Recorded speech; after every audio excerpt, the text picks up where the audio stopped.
reason for this webinar is that it's a very particular time, I think, in human history, and not just concerning this virus, but with the measures that have been following this virus, that response from people, sense of limitations, closure, imprisonment for some, and also the levels of injustice and disequality that seems to be emerging even greater. I also feel, I've been in this field for about 25 years, a bit longer than that, that natural supplements, foods, lifestyle, it's the most fundamental factor in this equation, which seem to be rather put aside, slightly ignored, because the majority of focus is on the vaccine, on tracking people down, symptomatics, asymptomatics, and so on. So, or medication, etc., which, you know, all of that has its value, and I think it's important to research and come up with as many solutions as possible. However, neglecting and actually ignoring the power of nature, power of food, power of natural remedies that have been around for thousands of years, I think we need to speak up for that. And I found this is the opportunity. Rather we stay silent and just have our choices being made for us. I encourage people to try to make their own choices. We might not succeed, or we might succeed, but I think this is my attempt to kind of encourage people to take the power. You are incredible. We are incredible as human beings, and for anyone to stand up and say, the only way we can resolve this is by some medication or some vaccine, and the entire planet needs to be submitted to that, I think it's ludicrous, really, just as a statement. Anyone that comes with an idea that they can use particular element within this infinite field, infinite amount of possibilities, and you can claim one thing can resolve a problem of millions of people or 7 billion people, I think we should really question that. I personally really disagree with that. I think it's, very far from truth. So, however, the reason why I like to really put certain strategies that I found out very useful, that just for people who don't know me, my name is Čeda Mikic, to start with. I'm a naturopath, craniosacral and I'm a trauma therapist. I teach theory, and I use different other modalities in my work and practice. I've been in complementary field for just over 25 years. I live in Italy, and I was born Serbian, nationalized British citizen, and I'm living in Italy. So, and I work in Europe and in London primarily. So my life and passion has been understanding human body and understanding how we function, how what makes us tick, what makes us feel good, what makes us excel in life, and so on. I suffer from a number of problems, ailments, and illnesses, and difficulties, and I managed to overcome all of that thanks to natural remedies mainly. I was using some allopathic medicine. I had some surgeries and injuries and accidents, and it was very useful. So my call is for really integrative medicine. Allopathic emergency medicine is phenomenal, but issues with chronic disease, even with now infectious disease, are not always easy to resolve. And again, that silver bullet, in my opinion, really does not exist. It might be useful and helpful to for some people, but for the general population, I think we are highly complex summary of systems which simultaneously function within us. So to claim one therapy or one element can resolve all our challenges, yeah, that's not really realistic. Hence, we don't even understand how we function. So on that note, let me just start with the presentation.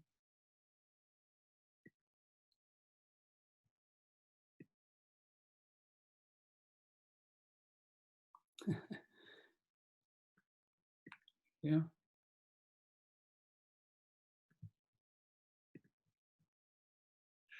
Share screen. Yeah, share screen.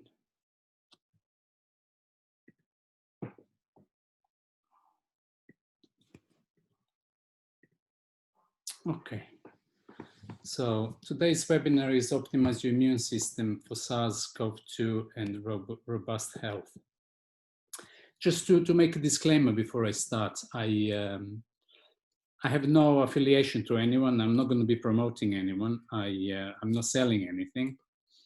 At this particular time, I worked with a number of COVID clients, and I helped some of them in quite critical condition and others not so critical, but nonetheless. And just to say straight up front that I do believe there is a virus present. I mean, because some people say, oh, it's a hoax, there's no virus. That might be the case, but my experience is there is a virus, and actually we don't even understand fully the structure of this virus in the exact the pathways and mechanisms of crossing the boundary in entering the human cell and so on. There are some pathways which I will present here that I managed to dig up and find out, but still it's in research. So just to say, I really feel it's a very sensitive time in human history, again, to repeat that, and that we should really come together and unite and try to help each other rather than profiting from each other mercilessly, really. So idea is that I did help for free as well, and I reduced some of my costs for my courses and private clients and my groups that I teach and I held regularly. I feel we really need to really support each other and come together. So just as a disclaimer, I have no interest. Some of my colleagues, they weren't very happy about this. They actually said you should have some form of affiliation, because some people will not have time to go afterwards and research, and you know, it's useful to have already select products, and perhaps we'll do that in the following webinar if this one goes well, and that it's a good idea, and I'm open to anything. But just first statement, personal statement, is really to share some of my experience in my actually socio-economical political view on this as well, because I feel it's important to have a critical thinking and honor also the feelings we have, and if there is sense of fear or activation or anger or depression, all of that is really valuable, and I will talk a little bit more about that later as well. I think it's really, really important, particularly for the phase 2, as we can start coming out.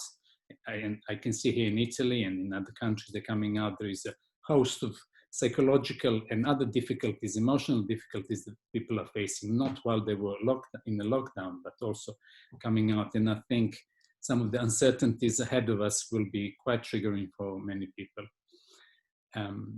Anyhow, so because another reason why I say this is because some of my suggestions, particularly with supplements and herbs, will not be specific to that. Will give some general guidelines. And I feel also if someone needs to be more specific, particularly as a naturopath, I would look at the case history and would look at the current situation, and then accordingly I will prescribe or suggest particular nutrient that might be helpful, because some people might need less or some people might need more. However, I'm happy to answer later on any of the questions. So, so as we can see here, this is the human body, or the photo I found that kind of describes to minor extent what's happening in our body every single second. Trillions and quadrillions of reactions, responses, activities that's going on right now in our body. So we do have about 100 trillion cells in our body, and only 10% are our own, basically. So rest of them, rest of the cells present in our body are foreign materials, like viruses, like bacteria, like parasites, like protozoa, fungus, and etc., etc. So some of you might know this already, but for some of you this might be news. So just when someone tells you one virus, one pathogen will end your life, we kind of need to question it. That might be the case, but 99.9% is not going to be the case. Yeah. So if you already have trillions of cells in your body, and the majority of them are actually foreign material. However, when these homeostasis or balance of these cells in the body, when it goes out of balance, clearly we then experience the, let's say, disease, or when we're in balance, we experience full health and so on. So that's the actual basis of what naturopathy does, what natural medicine generally does, and how we function. So as a start, I would like to mention the difference between some theories that are being around, and we need to know a little bit more about this, because based on these theories, entire academic position is being established. So establishment actually is following the germ theory developed by Pasteur in 1850s. So there was 170 years ago, approximately, that theory, and here, his contemporary, which was Béchamp, at the same time, he developed another theory, mentioning terrain theory. So terrain theory and germ theory describe that, as you can see on the photo, that single pathogen or combination of pathogens will affect the human organism, and it will cause the illness and disease. So, and that's why we invent antivirals, antibacterials, antibiotics, so we fight, we kill, military focus on killing the invader. So, and in my experience, that is valuable as well. That is very valid, because sometimes some of these invaders might be multiplying in numbers and affecting my natural balance. However, if any of you had a fish tank or something, and if your fish gets ill, hence the photo I chose, if the fish gets ill, usually you don't go and vaccinate the fish, or you give a medication, or do something like that. You usually change the environment, or you change the water, you add some more algae, you add some more nutrients into the water in order for that fish to thrive and get well. And usually that does work. So so metaphor here is for the human being as well. If I might have some pathogen attacking me, like COVID or whatever, if my system is nourished, nurtured, I might have a lot greater chance of not falling ill and fighting that. Yeah. So I think that is very valuable, and I really would like people to pay more attention to the terrain. Yeah, because trillions of germs already exist within us, just for your information again. But terrain, it's very different for each person, for the tribe, for the community, for the country, and for the society. That depends on your geographical position, on climate, on many, many other things. Yeah. However, researching further, what for me makes a lot more sense, and I'm going to present this here, is this epidemiological triad or epidemiological triangle, which actually includes agent or pathogen, the host, which is human body, and the environment. Yeah. So this triad or triangle, they coexist, and based on that coexistence, then there is a proliferation of viruses or bacteria or pathogens, or there is a balance, there is a homeostasis, there is a wellness of the host, wellness of the environment, and so on. So just to recap here, the triad consists of an external agent, a susceptible host, and the environment that brings the host and agent together. In this model, the disease results from the interaction between the agent and the susceptible host in an environment that supports the transmission of the agent from a source to the host. Okay, so depending on the state of the host, if I'm feeling healthy, I'm feeling happy, I'm eating well, I'm exercising, my emotional health is stable, my family environment is okay, my work is going well, I live in more natural environments. I'm talking here now presenting this beautiful picture, which is very rarely possible. However, that really minimizes the possibility of me even being affected by any agent, that I will get ill. It's not impossible, because it does happen. It happened to me, as a matter of fact. But there was emotional stress and other problems, that's neurological issues that I will talk later on. So, but environment in general, if it's supportive, if it's useful, host and the person actually has a lot greater capacity to function well and to defend from any pathogen that might attack. If, on the contrary, I'm eating bad, I'm not exercising, I'm drinking heavily or smoking or taking substances and so on, or emotionally unstable, work is extremely stressful, or no work, or poverty. So already that whole environment is bringing me to the brink of actually existence, of survival. So if any simple pathogen comes along, it won't take much to really damage that host. So, and I like this model a lot more, and I'm sure there are other attributes to this, and I'm really looking forward for us as a civilization to move from 1850s model and come into 21st century perhaps soon. So the other aspects I would like to talk about is herd immunity. So herd immunity, and I really, gosh, I spoke to many people in my life and in my course of even developing this webinar and developing my own practice and so on.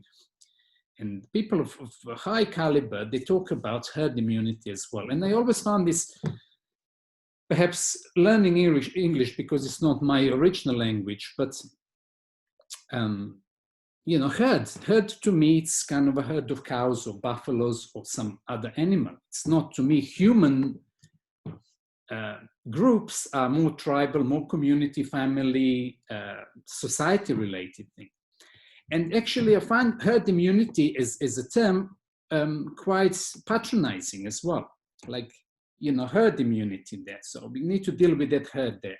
And I tried to find out the origin of that word. I could not, it wasn't successful. Perhaps it was from Pasteur's time. However, I would like to, offer for us to actually modify this term as such, and also question its value and its accuracy as well.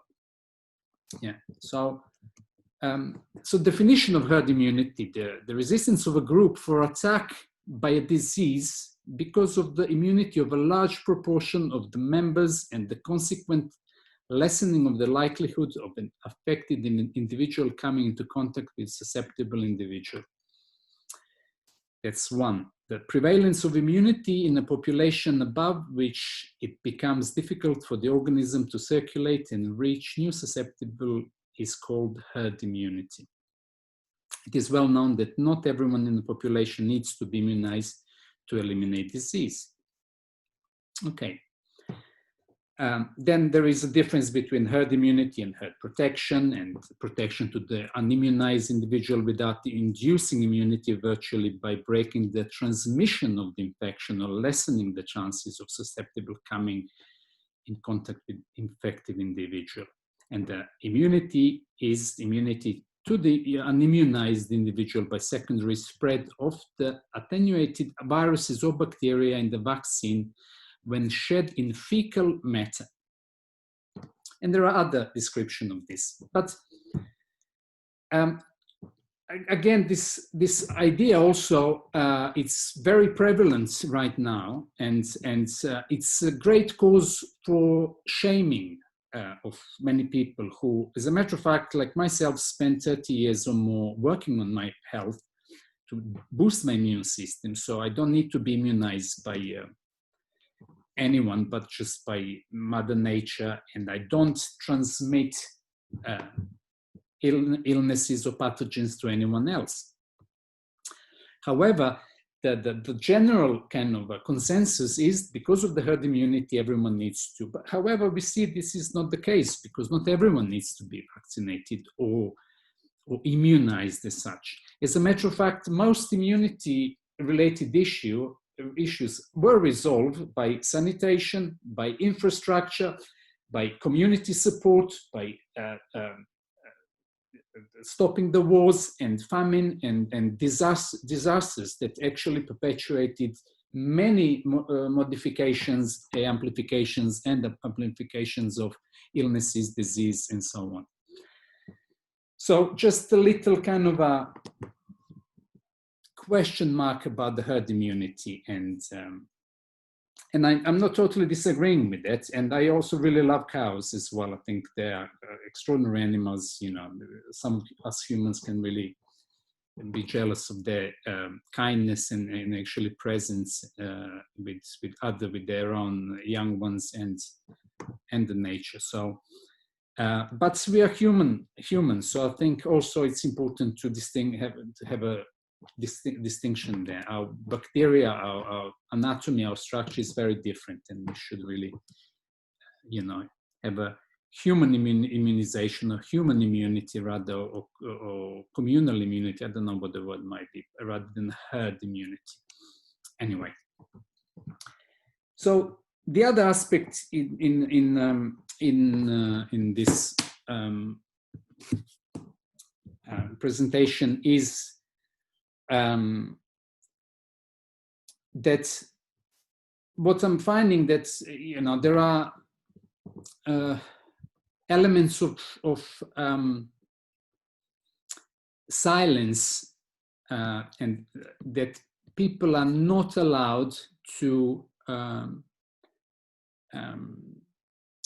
ask questions that might compromise, or not even compromise, but we simply cannot question the established idea of what is going on.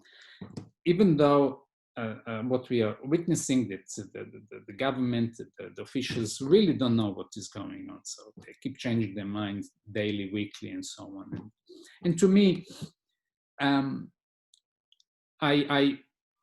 I do believe in boosting general immunity and well-being of people, but I'm really open for any solutions. But in order to find the correct solutions, we should put all the cards on the table. We can't just say, oh, this card, I don't really like this card. This really doesn't make me any profit or my corporation.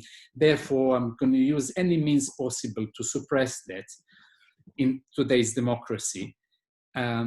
And then use heavy dogmatic academia as well that doesn't always really come up with the goods, as we know. So what I try to really demonstrate here as well, that there is article in Nature Medicine from 17th of March 2020, and they were talking about in the midst of global COVID-19 public health emergency, it is reasonable to wonder why the origins of the pandemic matter.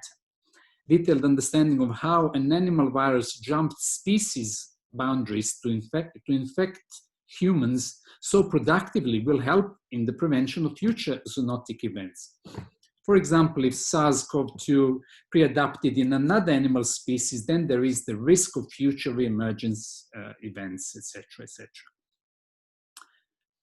However, since we observed all notable SARS-CoV-2 features, including the optimized RBD and polybasic cleavage site in related coronaviruses in nature, we do not believe that any type of laboratory-based scenario is plausible.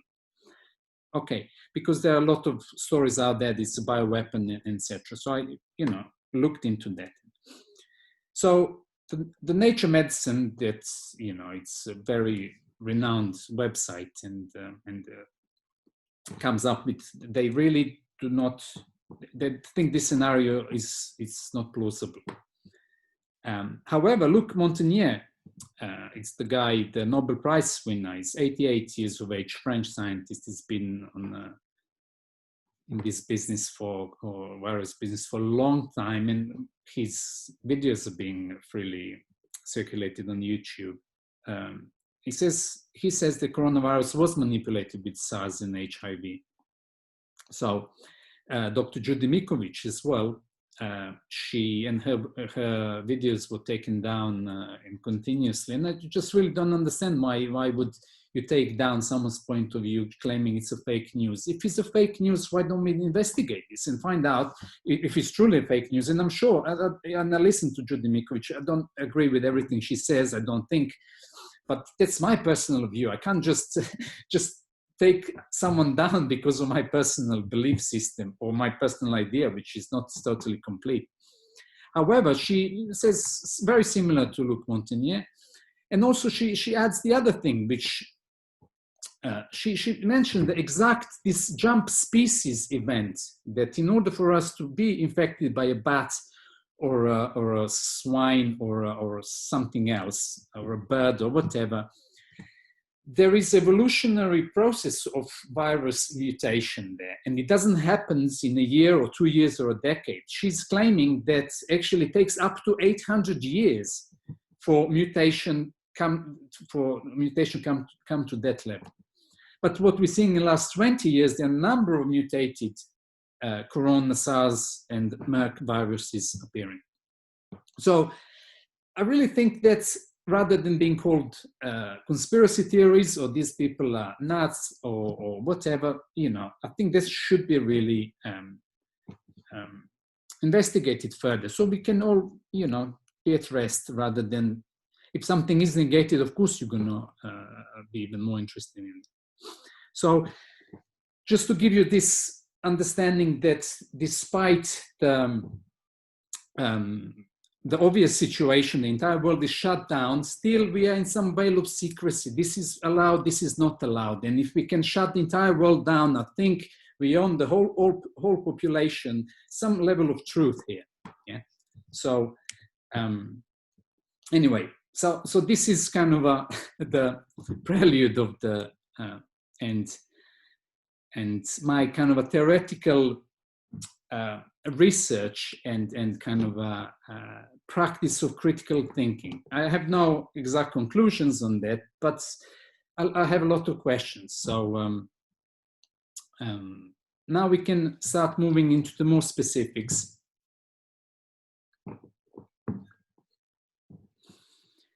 And being more educated about the coronavirus situation. So researching this, I found a group of Italian doctors that were combating on the front line in Bergamo.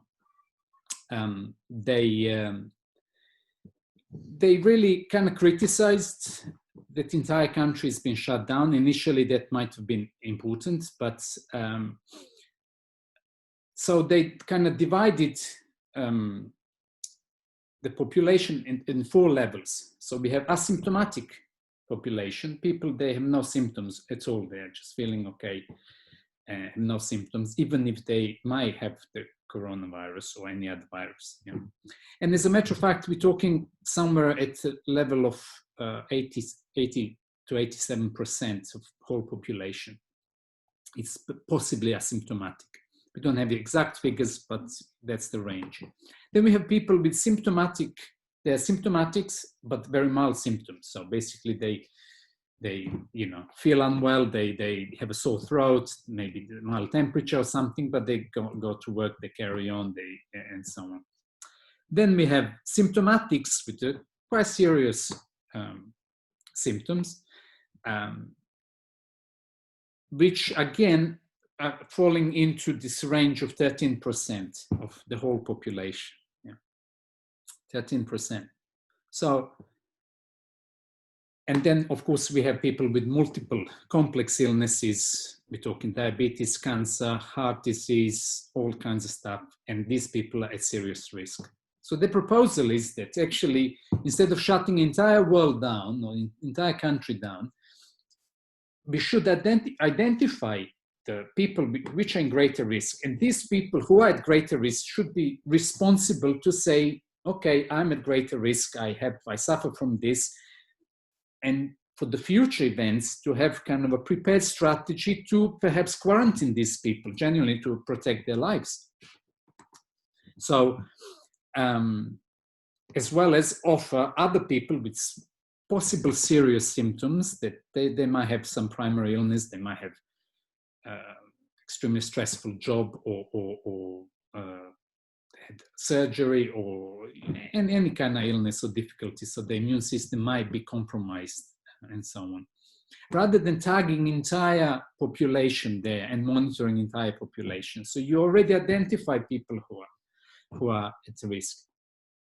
But the other thing that they really talked about really strongly and quite desperately, that they were working and saving thousands of lives. And they talked about a state of socio-economical state of medicine in Italy. That's actually the area which is the most affected with the coronavirus. It's one of the most advanced areas in the world, and certainly in Europe. Yeah, we have really extraordinary medical services and so on. But the problem was that this extraordinary medical service became very centralized since the privatization of the sector. Yeah, so the government privatizing the medicine here and everywhere else, obviously, moved from the local doctors, yeah, and centralized the power in the hospitals, the funds, the resources in the hospitals. So when, instead of returning to the territorial kind of a distribution of resources, supporting the local GPs, local clinics, and so on. So instead of having one doctor dealing with 10 to 100,000 people, you have a lot less, a lot lower ratio doctor to a patient. And I think really that's kind of common sense, and it's quite brilliant. So decentralizing and deprivatizing this whole system that really did not bring any good, unfortunately. And then so they built extra hospitals in a rush, and they threw like hundreds of millions of euros, and this hospital stayed empty, and so on and so on. So I think inadequacy and incompetence of some of these leading kind of figures and authorities, they have to be taken to consideration, and they have to take responsibility for that. And some of these people need to say, I made a mistake, we made a mistake. I thought this was, some form of apology would be useful. I mean, there were people, they died, they were rushed to hospitals, they died, they could not even be buried by their loved ones. I think living through the war in Serbia, and it is catastrophic, really. To me, it's so sad and so unbelievably unforgivable, and we will forget all of that. You see, in a few months' time, we will forget that. But some people really were just abandoned in some plastic bag and thrown in a ditch there because other people were not competent enough to actually structure, for whatever reasons, privatization or personal gain or inadequacy. So hence my invite to you, really, you need to take care of your own health though. Take power into your own hands, and we have a lot of power here. Because if you're going to wait for some of these guys to make choices for you, we might end up in some of these body bags without even ever say, but I don't want to sound morbid here. I apologize if I don't apologize. So shouldn't apologize. That's what I felt. And it moved me deeply, some of these things. So, you know, so trying to be constructive, not to repeat mistakes. Intelligent people there's old saying that everyone makes a mistake in life, you know. Most people make same mistake twice. Stupid people make the same mistake more than twice, and it is really a lot more. And what we're seeing in some of these governments and authority figures, they keep rolling the mistakes over and over, and no one is really learning from them. So anyhow, let's move on to the prevention here of or other level of how can we prevent, how can we deal with the infection when it comes along. So in my research, again, what I managed to discover and to elaborate as well and to use is that there are 4 stages in this COVID-19 infection. So just to describe, I mean, the name of the webinar is Sars CoV-2, which is the name of the viral virus, while the COVID-19 is an infection. So either way, whichever we use, you know, we know the meaning, we know what we are trying to describe here. So the main thing is prevention, really. And again, going back to these figures, from 83 to 87% of people are asymptomatic, and probably most of them have some level of good prevention, some decent lifestyle choices, and so on. The second phase is, even when you get infected, and some of us, or most of us even might get infected, that we can actually have resources and strategies how we can deal with it. And the third stage is escalating inflammation. And that often really takes people to very, very difficult state where they hyperventilate, they can't breathe, there is a vasoconstriction in the lungs, blood pressure goes down, oxygen level drop in the blood, and really entire system in a way is kind of shutting down. And often that it's called cytokine storm. So, and that can progress to sepsis. Most of the deaths have been due to sepsis, so collapse of the entire system. And we have solutions for that as well. There are amazing human beings. They develop also protocols that they take you from sepsis. There's Dr. Marek, and I have a slide at the end just to share this as well. So even when you reach very dangerous level of any infection, there is a way out of this. Again, using, for example, vitamin C, one of the ingredients is. So, and then is the recovery process present here. Also, I like to bring 2 theories. One theory with COVID specifically is that melatonin, the COVID was mainly the people who are affected strongly by COVID. It was due to melatonin deficiency.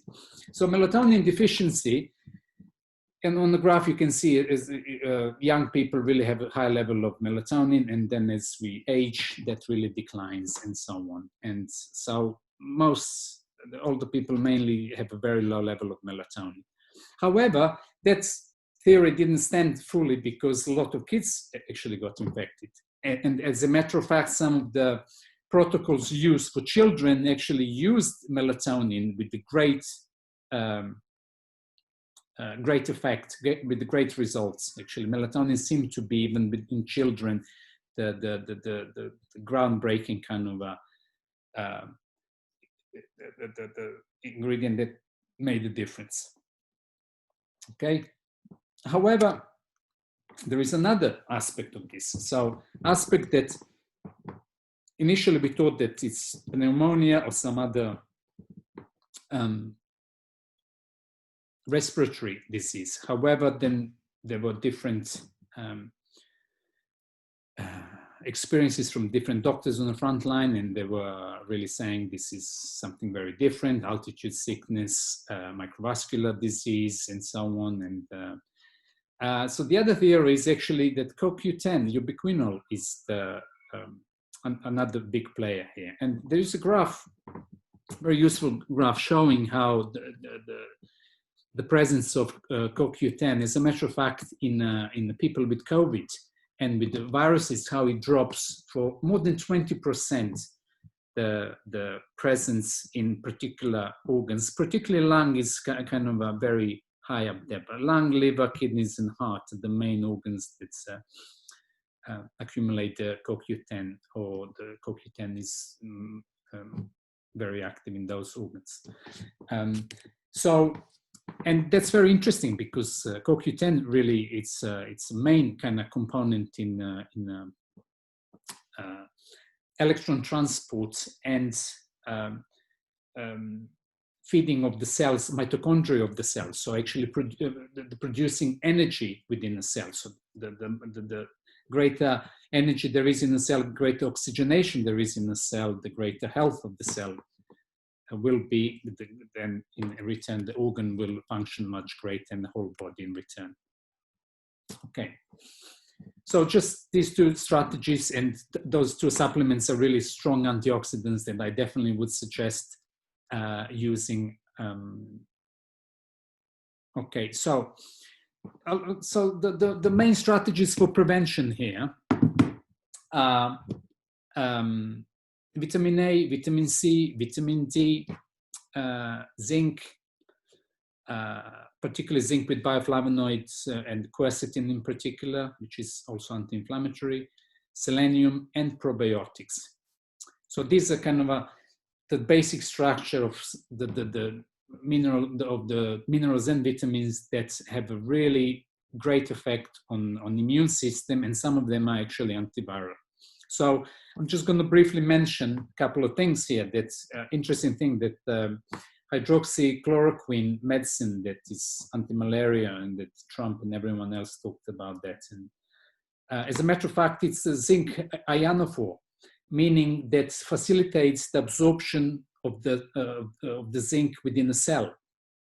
And there is a guy in New York as well, the Dr. Zelenko, who used actually combination of this hydroxychloroquine with some antibiotics, antibiotics, one of those mycins, zinc, and zinc as well, with had 700 patients and 100% success rate, and they're all in a critical condition. So, and anyhow, so just, and you know, if some of these medicine need to be promoted, why don't we promote zinc as well? You know, why would you promote the medicine that actually has a secondary function? The primary function is absorption of zinc within the cell, because zinc has over 300 functions in the human body, and one of them, it's one of the strongest, is antiviral. Yeah, particularly if it's taken sublingually. So there is with the mucosa, I'll come to that in a minute. You do the prevention, the first stage of preventative strategies to line your mucous membrane of your nose and your mouth with particular antiviral substances. Anyhow, so that's just a little background here. And the vitamin D, and I'll come to the ACE2 receptor later on, but it's very, very important. And then also that kind of, again, brings level of frustration with some of these lockdown measures, particularly here in Italy, where you weren't allowed to go outside on the sea. We live next to the sea. You penalized €400, and no one is earning any money.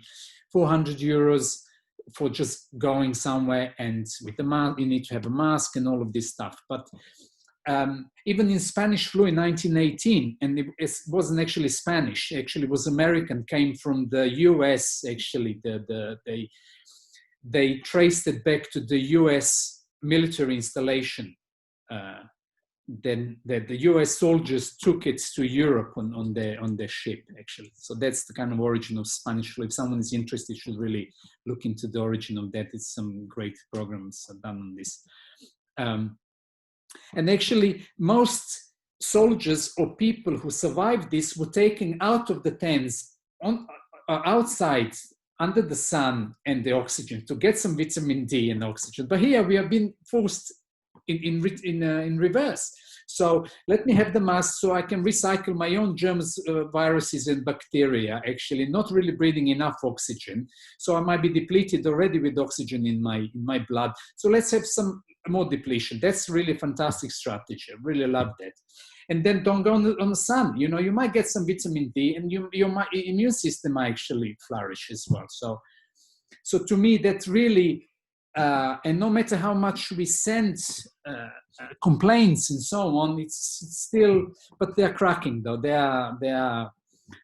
were intending to keep us for many months locked down, but it's not really real, this whole situation. So I really would suggest you guys taking vitamin D and vitamin A, and the dosages I'll talk between 2,000 to 10,000 IUs, international units of A and D. And some people were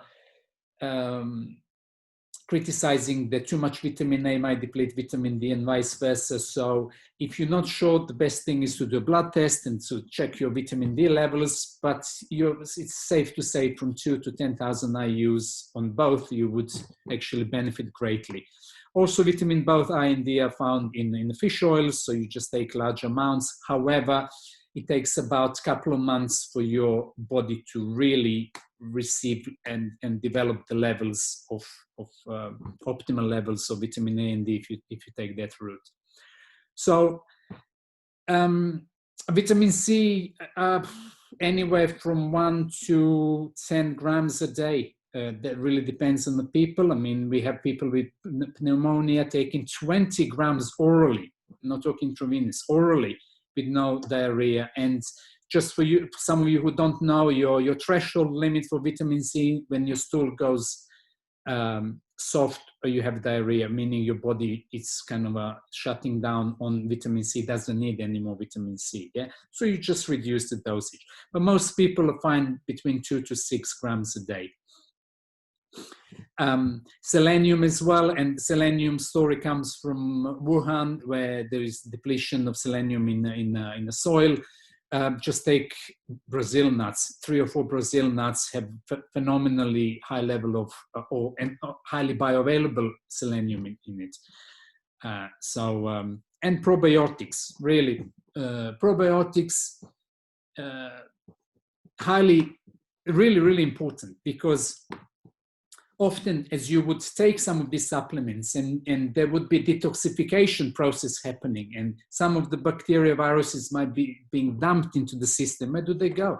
They go into the gut. So having the probiotics there to neutralize the toxicity of the bacteria and the viruses in the gut, it is fundamental. Also, we know as a second brain, that good strong gut, it's the main kind of a support for your immune system as well.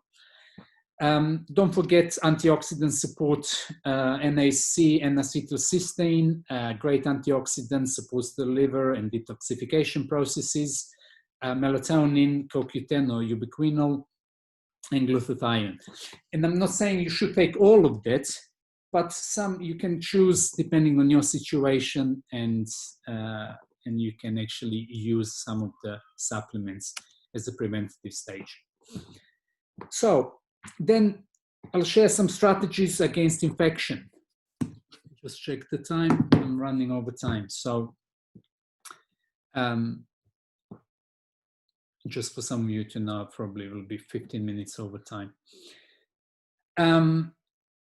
So phase one usually lasts between 1 and 4 days. And phase one is when you absorb any virus. So COVID, airborne virus in particular, we're not talking about sexually transmitted viruses or blood transmitted viruses. We're talking, although they also have an incubation period up to 14 to 21 days. But phase one in airborne viruses like COVID or Sars CoV-2 lasts between 1 and 4 days, meaning that they will attach to our mucus membrane in our nose and in our mouth. They will incubate there, and then depends on our state of susceptibility, then they will penetrate and enter into the cells and go down into the lungs and so on. So there are some phenomenal strategies here. That's one of my top ones is a nebulizer, which I found recently, and that was so clever. Using nebulizer, it disperses these microparticles into the mouth, into the lungs, into the nose, and really purifies. There are other substances I won't mention now here, but iodine is just 5% iodine, and you only have 1 or 2 drops in the saline solution, and that's highly beneficial. Intranasal spray does the similar job. It just doesn't go as deep into your lungs as nebulizer. Throat spray like propolis, manuka oil, and oregano are phenomenal. You know, they're all antiviral, antiseptic, antibacterial, anti-everything, and they're natural substances. Yeah, no side effects. So you're just having a spray every hour, every 2 hours, a few sprays in your throat, and you're disinfecting your mouth. Also, the other aspect is, as Zelenko used and many others used, the zinc lozenges, really beneficial, so they line out the mucous membrane of the mouth. Manuka honey, 20 plus UMF. So Manuka factor, it's 30 times more potent than tea tree, for example, as an antibacterial. So yeah, use that. You can have Manuka honey and lemon, or just have a teaspoon of Manuka honey, you know, frequently. So that's also very simple, very useful strategy. Okay, then so we are moving now into the phase 2 of the infection, which lasts between 1 to 14 days. So meaning that already viruses penetrated our cells, went into the infected system and activated the primary response first, which is the fever, higher temperature coming up, interferon production, macrophages, natural killer cells, etc. And if that does not resolve the situation, then we might have a secondary response. And then the antibodies might be formed. There are lymphocytes, Th1 cells, which are kind of more localized cells, and there is a Th2 cells, which is more systemic, the global kind of a response. And the immune memory is triggered as well, so the immune system is desperately trying to find out have I been affected by this before or not. So strategies for this, the herbs and mushrooms, particularly mushrooms, are great compounds that can be used. Just noticing that the sun is behind you, might not be able to, you don't need to see me, you need to see the screen. So astragalus, andrographis, licorice, cat's claw, wormwood, elderberry, Chinese cold cup or bicalensis, berberine, reishi, shiitake, and maitake. So some of these products are being used around the world. So in China, some of these products are used, particularly astragalus, andrographis, licorice as well. Cat's claw is a great Unicaria, South American herb. Wormwood, for example, and particularly the Chinese wormwood, which is Artemisia annua, because we got Artemisia centium. Van Gogh was hallucinating on it, and actually has a great antiparasitic and antiviral properties, but particularly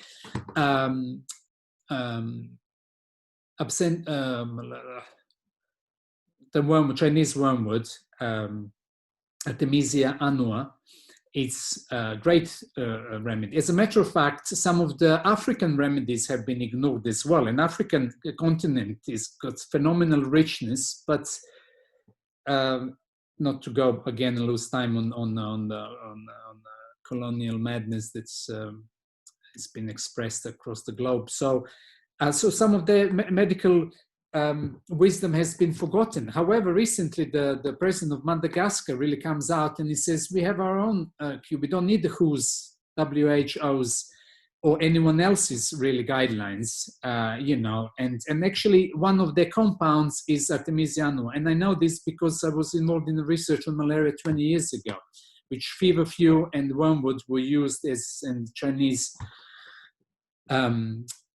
Artemisia annua has been used with extraordinary results as well. So, you know, some of these things do work. Chinese cold cup, great anti-inflammatory, used for any inflammatory condition as well. So, you know, very long history.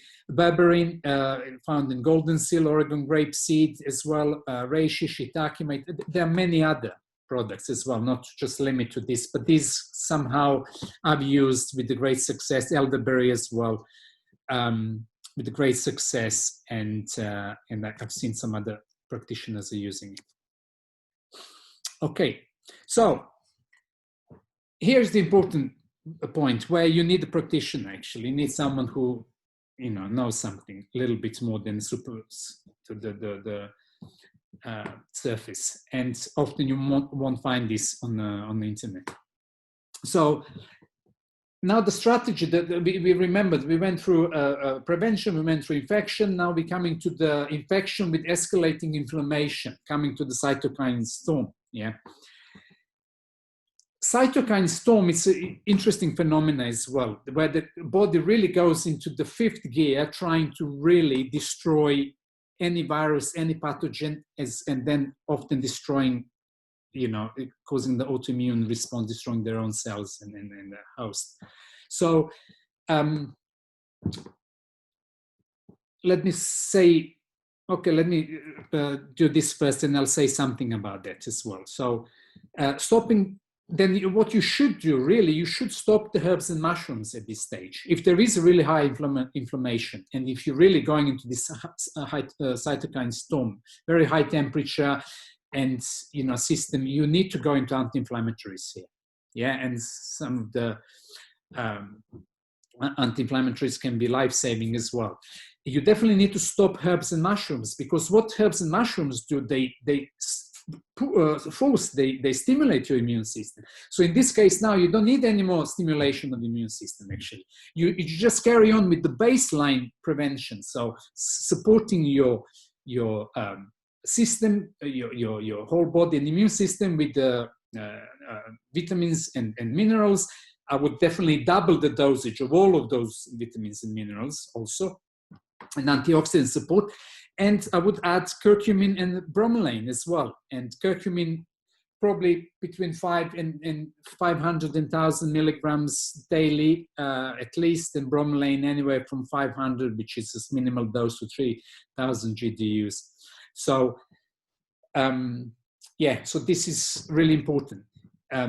My observation, second point here, my observation of such a strong immune response often is related to your body being, suffering the complex pathologies and not being strong enough. And if you, for example, if you haven't run for a while, and if you run, I don't know, 100 meters, or you run 30, 50 meters up the hill, what will happen? Your lungs will reach the level of nearly exploding. You will really lose your breath. You'll be unable to move in a way. So, and it will take you a while to recover from this, and so on. But any athlete, someone who is already, you know, fit and in training, it wouldn't feel a thing. Yeah, it will feel a little bit out of breath, and then within few breaths, you will recover from this. In the same way, I think cytokine storm manifests in the human body. So if you're not using your immune system, or your immune system is overwhelmed, really, if you're doing marathons, ultra marathons every day, clearly then, you know, you probably will collapse very soon. So I think finding the way of balancing your strategies for boosting immune system are fundamental to prevent any high inflammation or cytokine storm.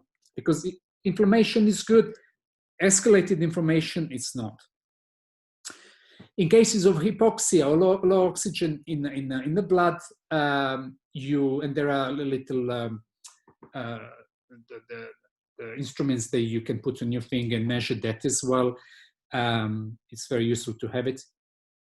You can add B vitamins as well, particularly B1 thiamine and B3 niacin. So then you will have kind of a more peripheral circulation being circulated. You will arginine and citrulline malate are very useful. Nitric oxide, rosemary and rhodiola are found to be very beneficial in low oxygen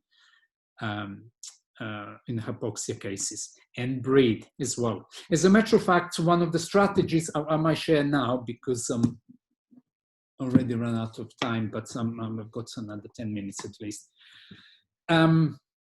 So what we do have here, that breath, using your breath, breathing through your nose, inhaling through your nose and exhaling through your nose, as a matter of fact, produces nitric oxide in itself, produces in your sinuses and in your lung tissue as well. At the same time, it stimulates the particular nuclei in the brainstem related to parasympathetic nuclei or parasympathetic nervous system. Yeah. So what happens? Your system is relaxing. So any vasoconstriction in your lungs will become vasodilation. Your capacity to absorb more oxygen and to have less hyperventilation will actually manifest very naturally. So inhaling for at least 5-6 seconds, exhaling for 5 or 6 seconds through the nose, it's highly beneficial as well. You can increase that, and that's one of the strategies I really strongly suggest to do. So that's your natural nitric oxide, which is also produced by exercise and so on.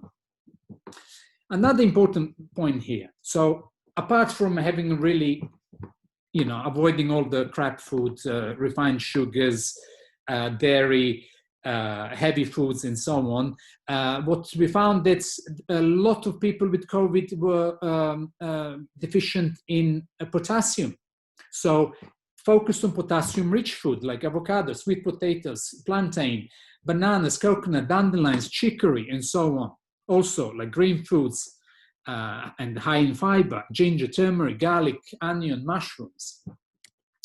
Also, other additional vegetables I found, and fruits like berries, grapefruit, nuts and seeds, Brazil nuts, walnuts, pumpkin seeds in particular, kiwi, apricots, watercress, rockets, baby kale, which the exclamation mark, please steam the kale, don't eat it raw, okay? Too much cellulose, it doesn't absorb well. Greens, artichokes, particularly useful. We'll come to that in a minute. Beetroot, cumin, cloves, buckthorn oil, and so on. So basically natural foods, seasonal foods as much as possible, and definitely as organic as possible. To some of my clients who actually suffered from COVID, and when they're under particular attack, I suggest liquid foods, so soups, broths, bone broths, so you really minimize the digestive transition and combination or effort that the immune system needs to apply in order to digest the foods. So basically, the minimal efforts in digestion, maximum effort in immune fighting. Intermittent fasting, very beneficial, or fasting in general, but 12 hours, so you have liquid food or broth in the evening about 6 o'clock. You eat somewhere about midday following day. Incredibly beneficial for you. Really, that's a game changer. Quite simple strategy, and it's free, cheap. Okay, herbal teas that I use, they have also the ACE2 inhibitors and other antiviral, antiseptic, and so on, like thyme, sage, peppermint, oregano. elderflower, yarrow, green tea. So these are the main strategies that I kind of prepared for you that I use. This part here, it's a little bit more, let's say, scientific, which describes ACE2 enzyme, which is an enzyme and protein that facilitates the entry of the Sars CoV-2 into the cell, because it's a receptor, and you can see that the green receptor there, that actually the spike of the virus attaches to it and then slides through the cell membrane into the cell and pollutes and starts mutating in the cell. And it's very useful. Reason why I mentioned this as well, that we have vitamin D, for example, it blocks the ACE2 attachment. So actually has a number of benefits, but specifically that's useful. Vitamin C also does that. Also, what they're finding now, and that was really difficult to find, is that ACE2, TMPRSS2, and furin are particular enzymes and proteins which seem to facilitate the transition of SARS-CoV-2 virus into the cells. So that protective layer that we have initially might succumb to or might actually allow the proliferation of viruses in. And basically it's found in the nasal passages, mainly lungs, ileum, which is a part of the small intestine, heart, in the eye, and the liver. Okay, and why is this useful as well? That because this part of CoQ10 hypothesis, and which is related to microvascular disease, which is related to endothelial dysfunction. So the membranes, basically the membranes, our inner membranes of our the mouth, throat, nasal membranes of our pleura, lungs and intestines and so on, seem to be, when they are dysfunctioning or they're not fully functioning, that there is an excessive level of ACE2 proteins there, and the furin protein, which apparently is very interesting. These are some of the hypotheses as well. And what has been observed, that in the healthy subjects, ACE2 and furin protein are much less present. So hence the much less possibility for any virus to attach to and proliferate into the cell. So again, I'm coming back to the whole immunity. Look after yourself, build your immune system. So any of these possible proteins and enzymes, they might be less present in a system. So, and there are different pathways. We don't have time for that. Useful thing I might add, it's a furin inhibitor. And heparin has been one of the medicines here in Italy they use with a great success, actually. So that people had collapsing lungs and very low oxygen levels, and what they use the heparin as a medicine to really take them out of the critical stage. However, what we do have, we got a number of natural furin inhibitors, like skullcap, like Chinese skullcap, or Bicalensis, or Scutellaria, as we mentioned, thyme, sage, artichokes, for example, and Andrographis. And yeah, so okay, so yeah, gosh, I'm getting really just starting warmed up now. I hope, I trust that you are having a good time as I am. I'm actually starting to enjoy this very much. It's a huge subject, so forgive me for not sticking to an exact minute, but feel free to leave. But yeah, there is more interesting things here to come, another 10 minutes. So another aspect that I really need to mention here is the aspect of neurological and stress-related effect on our immune system. So if some people just say, okay, I'm just going to take all these supplements, I'm going to, wait for the vaccination, I'm going to wait for some silver bullets, you need to reevaluate what I'm going to say now, because it's not that vaccine or particular medicine or any of the supplements above will protect you if your nervous system and your environment, coming back to that triad, epidemiological triad, if your environment is toxic, if you're neurologically suffering the chronic stress or trauma or domestic abuse or inequality or some form of social violence that is present in society, and in some countries escalated to unbelievable levels, really. And it's really, no one hears anything about this. The main focus is vaccine and virus, but really the destruction of social milieu that we're actually experiencing now really needs to be taken into account. And what I'm noticing here, this is the graph that we use in trauma work, where if you can see where the word social engagement is in the green at the bottom, and that's gentle wave, blue wave that's there, we call this baseline. So this baseline means that I'm in my baseline when I'm relaxed. I'm sitting on the couch, I'm with my family or my loved one. I'm really happy and relaxed. Nothing upsets me right now. So that's your baseline. If I feel irritated, annoyed, I don't know, my kids or my partner or someone or some of these people in authority on TV, they can trigger you a little bit or a little bit more, so you do become activated with this. Or you might actually be very zen and really dissociate from this and really have, I'm very spiritual, we all want, nothing really touches me. It's kind of a dissociation there, but well done if you manage that works for you, good for you. So when you're reaching the level of activation, your biological profile is changing. So if I'm being totally relaxed, I have very different biochemical profile. If I'm feeling agitated, if I'm feeling angry, my whole biochemical profile is very different. If I'm feeling fearful and depressed, my whole biochemical profile is very different.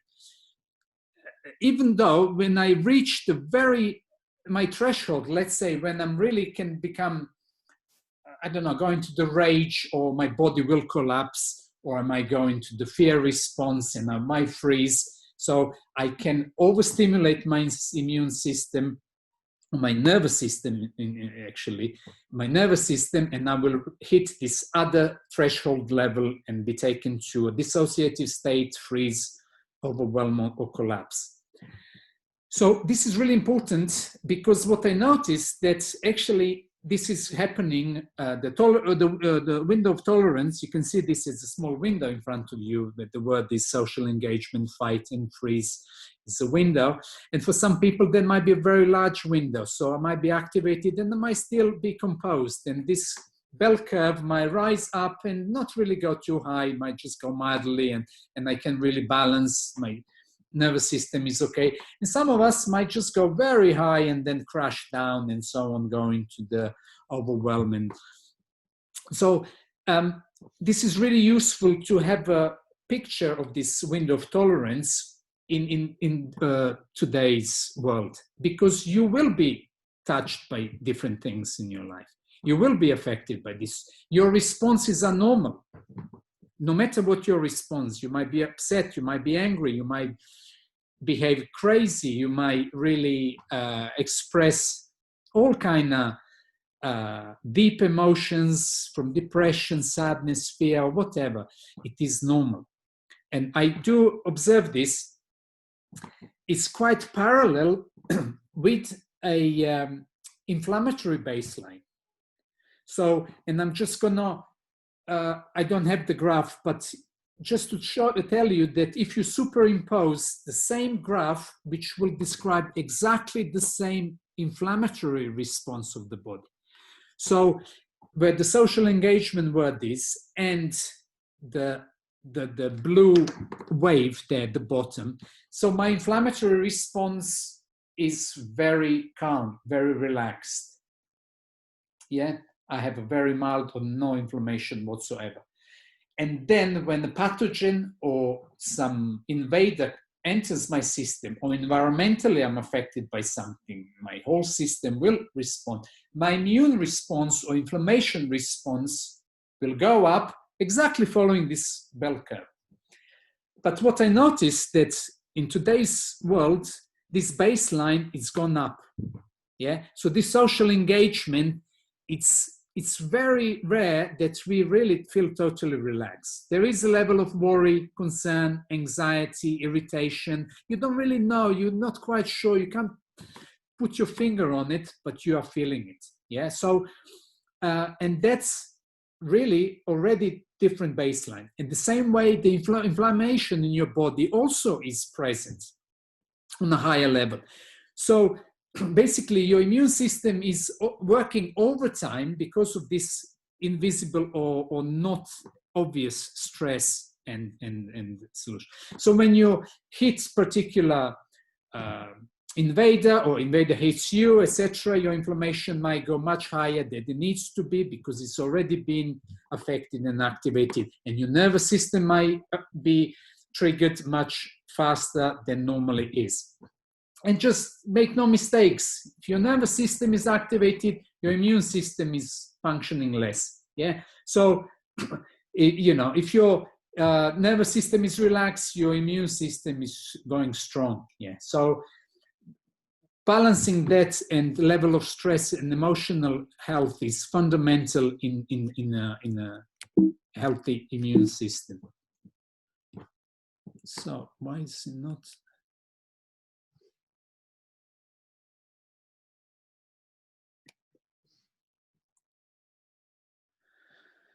I don't know what happened here. Okay, also levels of isolation, confusion, insecurity dramatically affects our nervous system and our immune system. Yeah. So if I feel isolated, I feel confused, I feel insecure, I don't know what's going to happen tomorrow, I feel confused. I see different countries behaving differently. I see our leaders say one thing today, another thing tomorrow. You know, it is really disturbing. People want to go back to work at any cost, because not because they're so crazy about their work, but because that's the sense of safety. When I'm working, I feel safe. It's kind of an early pattern, and so on. So I also observe this level of disorganized attachment, which in psychoneurobiology, we talk about this, that disorganized attachment is where the parent didn't have boundaries, and he was sending the mixed messages. There could have been abuse, some violence, or neglect.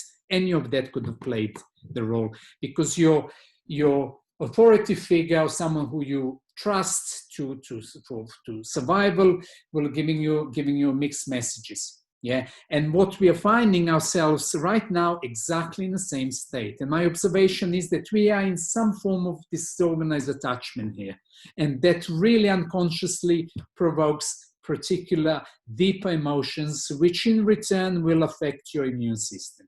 So please be aware of that. And if you think there is no correlation between your immune health and your emotions, think again. A while ago, the university in Finland came up with amazing research, and they showed exactly how some of the emotions will present and where in the body as well. And also there is a deeper body of knowledge in what kind of hormones and biochemical cascades are involved in some of these things. So, be aware of that. So strategies for healthy nervous system: social engagement, self-care, care for others, spend time in nature, sun, air, be with elements, with animals, breathing exercises that I mentioned early on. Exercise intelligently. It's important for you to move, but you don't need to prepare for Olympics unless you're an Olympic athlete. Just be wise. Over exercising is not a good thing either. And therapies, you know, body therapies, mind therapies, talking to someone who can hear you, who can see you, who can just be there for you. It's fundamental. It's so beneficial. Someone to put their hands on your body. It's so profoundly healing as well. So really finding some of these strategies will keep you along. So COVID-19 will go. They might send us COVID-20, 21, who knows?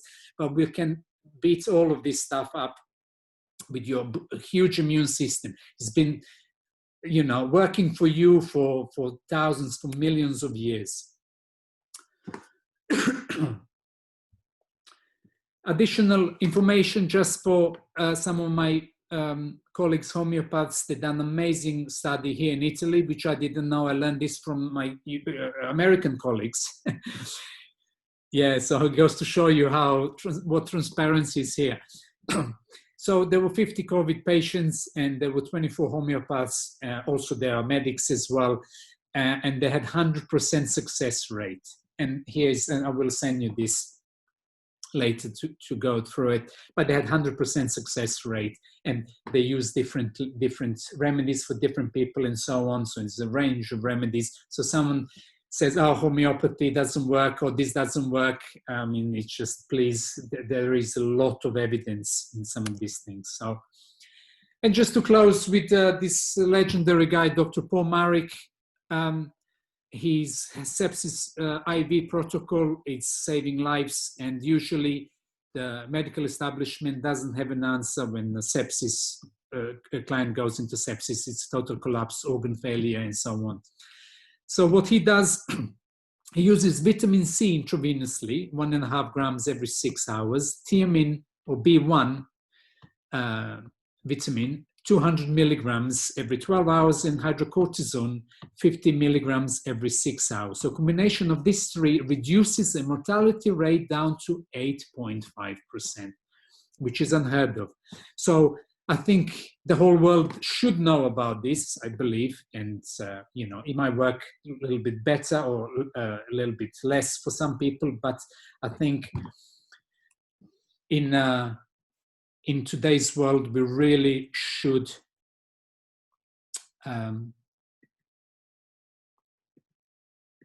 I'm trying to open my,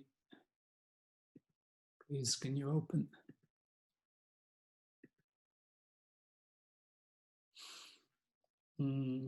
How do I open this thing? So I'm going to stop share. Good. Okay.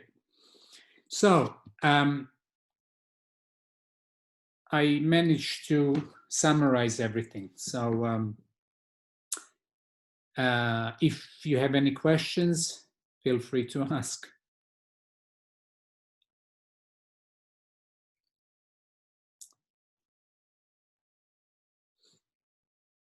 In the chat, we have a chat. So anyone chat share.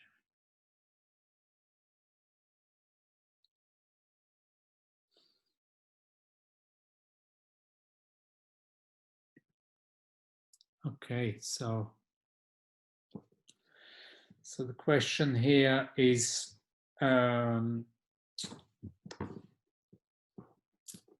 okay. Okay, from Sheila, which vitamin A, how much zinc is this affect good cholesterol and also copper in the body? So zinc lozenges to start with are very useful for the mucous immunity, but also any zinc picolinate or citrate would be, so don't use the elemental zinc or any elemental mineral. It doesn't absorb very well. So and you can take anywhere between 30 and 60 milligrams of that. Yeah, it could reduce or affect the copper in your body if you take in a long term. And yeah, vitamin A, just the basic vitamin A, no beta carotene, and yes. So blood test not possible currently due to lockdown measures. Yes.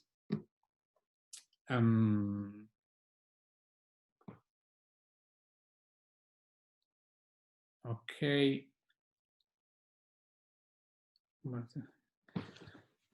Richard, can you explain, hold on, about attachment theory and the effects it has on the immune system, hidden stress? Oh, it's a huge subject there. So, yeah, clearly our early imprint will, directly affect the state of our immune system, our nervous system. So are we hypervigilant? What the level baseline of our inflammatory response is, and also us being present in the world. So that definitely will have effect, but it can be modified.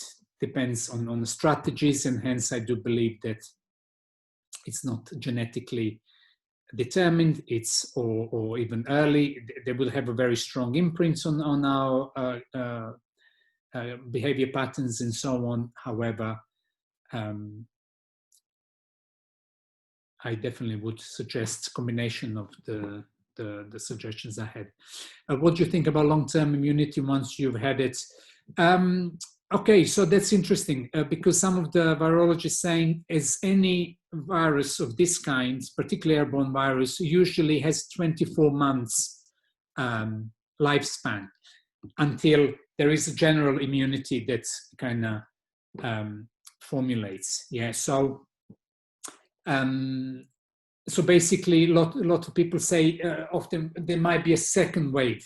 That might be the case, which is fine as well. But predictions from really high top level virologists are saying that by the May next year, this will be kind of a long history. Kind of it would be we will hardly even talk about COVID about this. So. However, what I do suggest long-term good diet, good emotional, environmental support, environmental meaning that's, try not to be living in the polluted situations and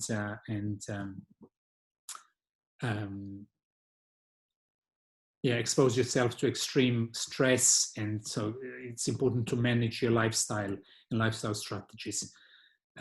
Sorry, there are a lot of messages here, so I'm trying to. What is the dosage for wormwood and Chinese cold cup? I mean, wormwood, you can make tea with it, combining. It's quite bitter, but it's a great tea. And Chinese cold cup, anywhere between 500 milligrams to 3 grams, you can use. Depends if it's in the capsule form, liquid, or raw herb form. But do I recommend handheld or mains nebulizer? It's up to you, whichever. It's important microparticles to be in adequate level and 5 microns onwards, and it should be fine. I will upload the video, yes, whoever missed the start. So someone says they had a early COVID early April. Symptoms were not typical, but lots of symptoms were mild. It's taken 2 months to fully recover. Even now, there are times when my chest feels tight, and the energy levels are back. I'm currently taking Lungworth tea. Do you have any recommendations for recovery? Everything I mentioned there, I just gave you guys tons of, you use any of that, you'll be out in a week, I promise you. I mean, you use 1/3 of the recommended things up there. And okay, so how widely is it recognized that only 10% of our cells are around? Yeah, are you referring to the microbiome here? What does the medical establishment say about the microbiome? Actually, this comes from medical establishment as well. If you check microbiome, definitely there is. Apparently, yeah, to me, there was surprise that we are basically hosts for different practical systems and universes that abide within us. Yeah. So yeah, it's about 10%, and now we're finding how important the microbiome. And please, just to let you know, microbiome, it's not just in your gut. We got from 7 to 11 or 12 microbiomes that are very different from your genital tract, from your mouth, nose, from your skin, from your different parts of the body and so on. So it's a huge body of research going on right now, really understanding more about this. And does TRE help with the efficiency of the immune system? Absolutely. And I strongly promote TRE. I teach it as well because it affects your immune system. Any of you who did try TRE, even once, you notice the sense of relaxation, deeper sense of peace, and so on. And soon as you drop into the baseline that I demonstrated and showed, your nervous system will work better, and then your immune system will work better. So TRE is great.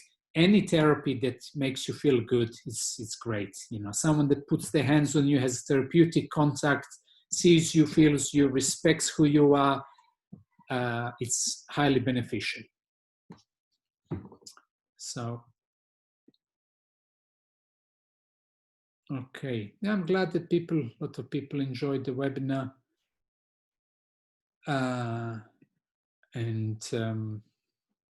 Yes. Yeah, just slightly apologize for doing it, for being a little longer than expected, but I think it's...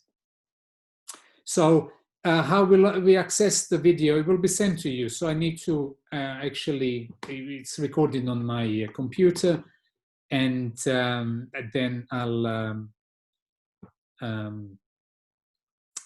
will send it to all of you, all the participants. Yeah. Okay. Okay. So sorry, I missed most of it. That's fine. I will send you the video. What is the therapy that you just spoke of? TRE, tension and trauma release exercise. Yeah. So that's one of the therapies that I teach and I use, but there are many other therapies, you know, from anything from massage to shiatsu to whatever, Reiki, sound bath, I mean, rolfing, osteopathy, craniosacral therapy, all of these beautiful human things that brings us closer together and helps you come closer to yourself. That the whole point is, rather than waiting for a particular foreign agent to be inserted into you and someone who will save your life. It's you know, who knows what kind of expense. I definitely suggest being empowered and working with your own inner power and learning more about yourself. So, okay. Another question. What was the green wavy line, the parasympathetic chart? Is that what we have to look forward to going ahead? So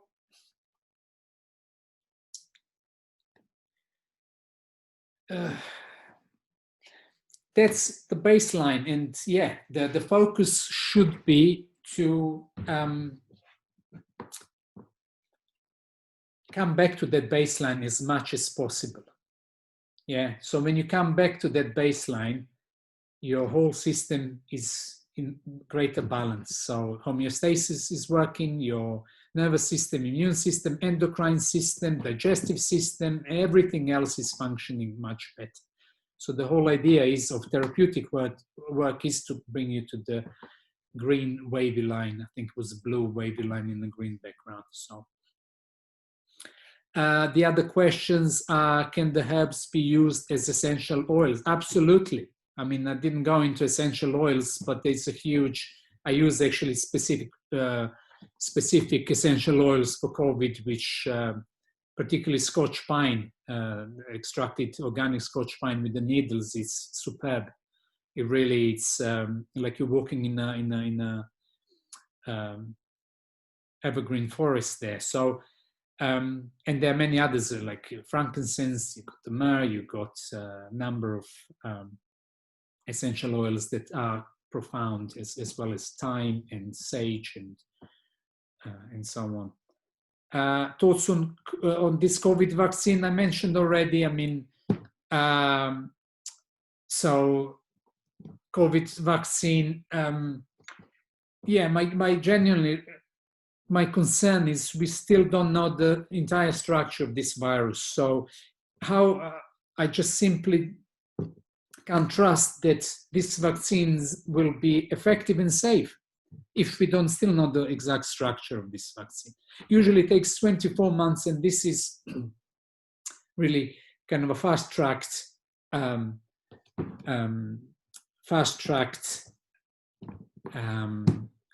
protocol to actually launch the vaccine. Usually, apparently, it was 4 years in the past, and so now it's 24 months. But they're trying to do this in few months' time, without actually proper steps and so on.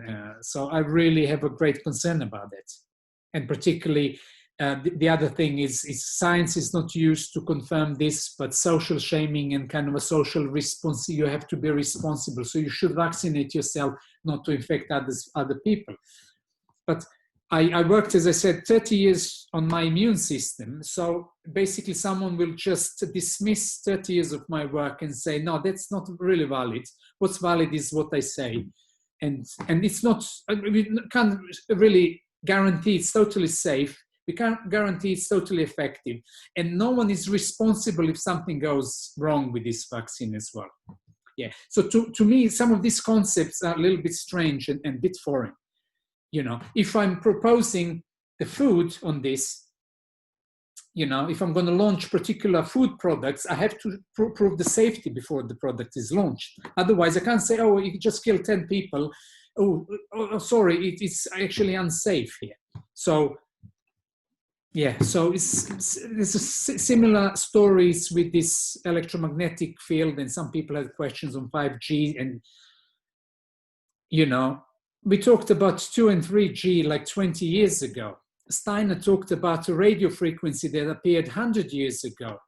Dr. Andrew Cohen talks about this very, very deeply on how it affects the terrain, host, and environment. So, and to me, concerning thing is, yeah, I'm all for innovation and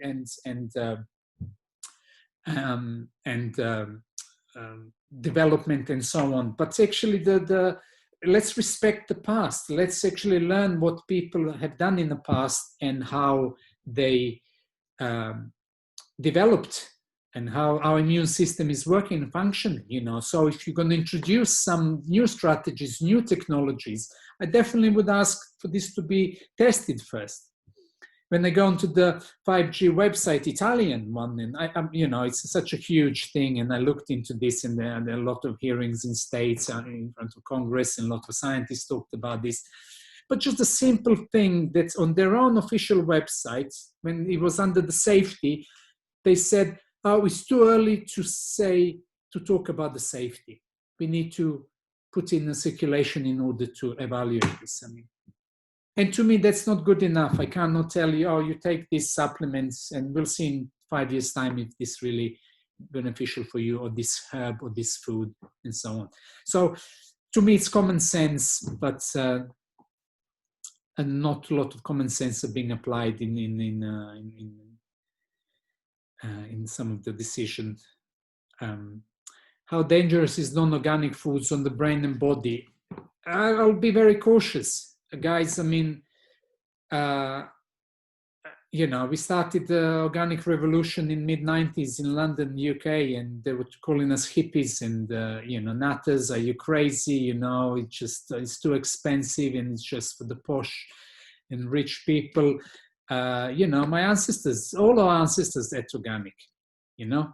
So if you look at the industrial destruction of agriculture, not development, destruction of agriculture. There was some development, but mainly destruction. That from the First and Second World War, the main industries that were producing the biological weapons, and God knows the Spanish flu where it came from, and some of these viruses where they come from, you know, because we speeded up entire process and evolution on this planet as well. And some of the things that might take 800 years, they are multiplying much faster.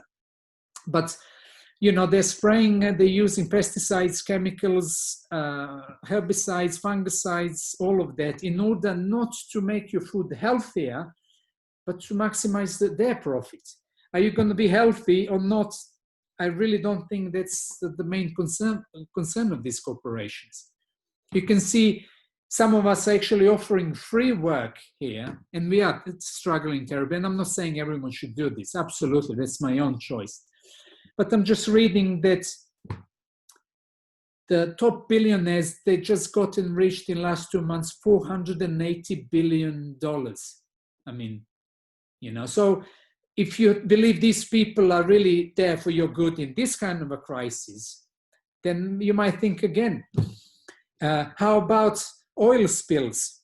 Yeah, Mexican Gulf oil spill, Nigerian Gulf oil spill that apparently happens every year, the size of the Fukushima. What happened with that? We already forgotten about this. And these events continuously, and events that we don't even know, they're carrying on being destroying Amazon fires, Indonesian fires, Australian fires, Siberian fires. All of these particles, where do you think they go? They are in our planet, they are on us, they're in our food as well.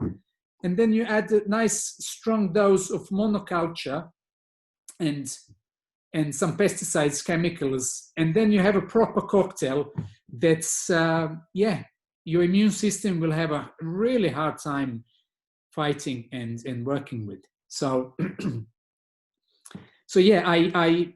my reasons for supporting organic food, and I'm actually I left London, to create the organic farm. I'm in south of Italy here, having an organic farm and producing my own food as well, and just coming back to the natural cycles. And we can do this. You know, the monoculture around the world, that it takes vast areas and they are subsidized. And of course, organic food is more expensive. And it should be more expensive because you are more expensive. You are worth more. You're not worth crap to be poisoned and then being just pushed over to a medical establishment that won't see you, won't hear you. And I'm not saying with all of them, I'm generalizing here terribly. But yeah, there is a level of frustration that we are not discussing those fundamentals. Why people in north of Italy are being, terribly affected.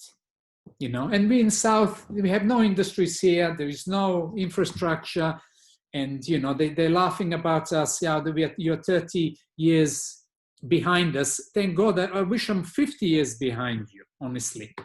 Because now it's coming back, some of these advancements, disrespect to the natural cycles, to the ecology, to the sociology, to socioeconomic structures, And so it's a big subject. We can go on, it's a subject I researched profoundly. And does the anxiety of someone who's suffering from attachment anxiety or avoidance have an effect on other illnesses in person? Of course it does. Cancer organ issues, of course it does. Of course it does.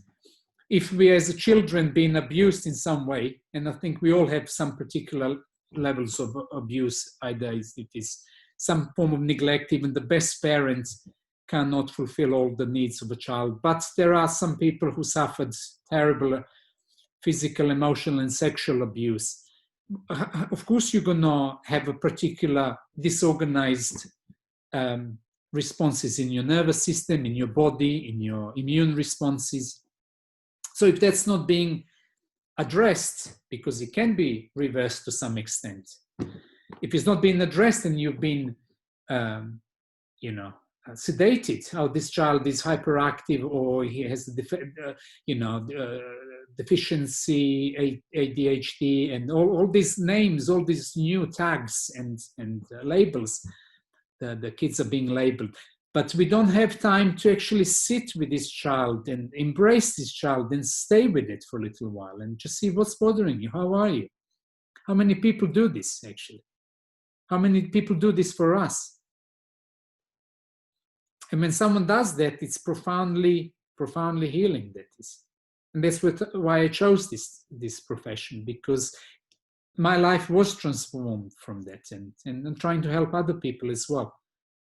So, and it's not all doom and gloom. I really believe we have incredible technologies here. You know, if we manage to shut entire world down because of 1 out of trillions of viruses, why don't we shut entire world down until we finalize the new technologies that already exist? Why don't we knock down the fossil fuel energy? That's the cornerstone of all of the industries. Everything that we live by and with, it's immersed in this industry, which is actually raped and destroyed the entire planet. It caused wars and destruction, all of this thing that is going on. I mean, and someone say, oh, you know, I need the job, you know, my job is so, I need this, whatever, you know. But we can create other jobs, more humane, more fulfilling jobs, you know. And I really strongly feel we need to speak up more about this. We need to make our own choices. You need to make choice which side you're on, you know. Because if you say, oh, you know, I don't know, it's too big. Of course, it's huge, because some of these guys were, you know, in creating establishment for God knows how long, hundreds of years perhaps, and entered in every vein of our life. However, they still don't understand the human body. And my appeal here and my outcry here is, your body is amazing. It's extraordinary. Yeah, we don't understand the beginning. We don't understand end of it. We understand none of that. So, you know, instead of behaving like we understand everything and then suggesting solutions, it's utter ignorance and arrogance to suggest particular solution on the matter that you don't fully understand, to me. So at least some humbleness. I'm not saying I understand everything, but I'm not claiming that I understand. But there are people with the greater knowledge. We have technologies that can really stop exploiting people, stop exploiting continents and different cultures. It's enough what it is brought us to. I mean, who does benefit from all of this stuff? No one. Yeah, few people do, but most don't. So what's my thoughts on vegan? Were our no answers not meat eaters? If so, should we not be eating meat? Huge subject, veganism. Not for everyone. Depends on your structure, on your culture, on your belief systems, but a lot more on your biology, really. If you grow up with the meat, your structures have been developed on that. And I really, I was a vegan for many years. I was a raw foodist for a year. I really, until my body went into collapse and so on, and I found it doesn't really suit me. And some people might be more, have a greater benefit, but it's not for everyone. As a matter of fact, I came to Italy here to teach these ignorant people how they should be vegetarian, really. So when I got my olive farm here, and I could see they have all these flocks of sheep and other animals, and you know, killing these animals and all of this stuff, and these animals dying. And but over the years, you know, I learned that it's actually a natural cycle. They've been running for millions of years, and if you even cull the animal with respect, with care as well, there is a cycle. Animals do die. Industrial farming, cattle farming is a crime. It's criminal, really. And I'm totally against that. But I do believe conscious farming is, a matter of fact, key. If you look at the regenerative farming, you go and check the regenerative farming, that's one of the greatest solutions available to us for climate change, if you're looking at the change in climate change. Although I don't believe climate change is possible, as long as we have this kind of a post-industrial, neoliberal, capitalistic banking, academic, medical cartel that is running the show, because these structures have created the climate change and all of these. So I'm a vegan, you're a terrible meat eater, or meat eater, you know, it's against the vegan or vegetarian, you know, the divide and conquer. Let's be tolerant, let's be respectful, listen to your body. You want to be vegan, great. You want to be meat eater, be conscious as well. Also be conscious vegan. Don't eat soy that is genetically modified, that destroys the millions of species and the entire local ecosystems on the monocultures in United States of America, in Brazil, China, etc. So, you know, there is a bigger picture on that. So, and of course, yeah, in the UK, we are really looking forward to getting USA chlorinated chickens. Yeah, the bill was passed in UK recently that also denies actually limitation of particular foods. So basically, let's just roll it all in and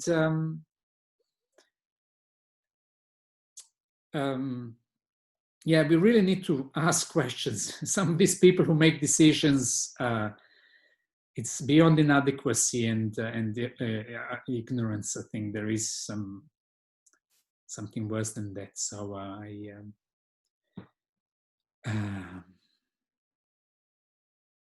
yeah, lowering the food standards. I mean, it's like 21st century with everything we know, we are lowering the food standards. I mean, but I think within that, there is also opportunity for people really to go organic massively and biodynamic there, and to understand the permaculture and this regenerative farming and really understanding what farming is about, including the animals, because you cannot exclude them. So I really, yeah, so it's the wave, and I think the networking between us and caring for this planet and for one each other, because some of these powers are really not really caring. Otherwise, they wouldn't be sending the adolescents into a war a few thousand miles away to kill another kids over there for the benefit and profit, which has been going on forever. Well, not forever, for actually a good 100 years or so. Yeah, I think really this lockdown, if we can lock down because of one virus, we can lock down actually to fix the planet and this socioeconomic system. But yeah, that's my such influence of the body. Some people find it hard to believe that the mind can have such influence on the body, appetite, weight, illness. What do you say to them? Should school be teaching more about psychology? Absolutely, not just psychology, but body psychology, you know, because also this division of, oh, this is the body, my thoughts and emotions are elsewhere. It's not true, it's all in here. So when I feel angry, as I said, my whole biochemical profile is different. When I feel happy, it's very different. When I feel sad, it's very different. So it's a big subject, the psycho-emotional health, not just psychological health, but psycho-emotional health should be changed. The name should be changed to psycho-emotional health. And also non-judgmental, in a non-judgmental way, like someone is a psycho. I mean, there are really psychopathic lawmakers around, but most people are terribly traumatized. Therefore, their responses were natural responses in unnatural and abnormal circumstances. Okay, so I think there might be enough for today, 2 hours. But yeah, I actually enjoyed it very much. So I hope I was coherent enough. And I will send this over. And yes, take good care of yourselves, guys. All the best. Much love to everyone. And there is power within you. Just be with that power and nourish that power. If you want, no one else will. Okay, all the best.